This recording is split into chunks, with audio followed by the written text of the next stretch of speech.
Everyone knows that if you're really brave, you punch conservatives or hit them with bike locks when they aren't looking. But if you're not as courageous, don't worry. I came across this brilliant op-ed a professor wrote called How to Play Patriarchy Chicken: Why I Refuse to Move Out of the Way for Men. Let's check it out.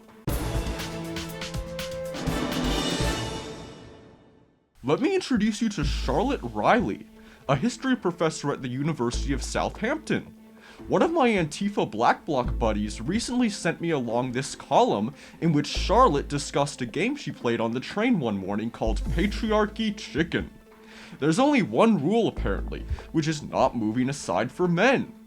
Charlotte says if you don't move out of the way for men, your commute changes. For one thing, I'm not going to lie about this, you do collide with a lot of men. This is where the name of the game comes from.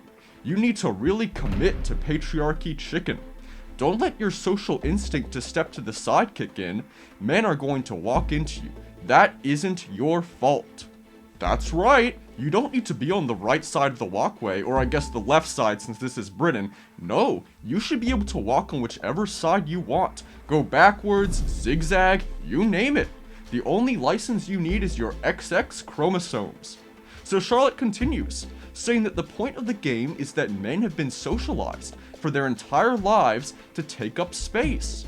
Men who would never express these thoughts out loud have nevertheless been brought up to believe that their right to occupy space takes precedent over anyone else's right to be there. They spread their legs on tubes and trains, they bellow across coffee shops and guffaw in pubs, and they never, ever give way. Yeah, you know who else liked taking up space? Well, if you pull out your old high school history vocab list, you might come across a little word called Lebensraum, the need to capture space for the people in Nazi Germany to inhabit.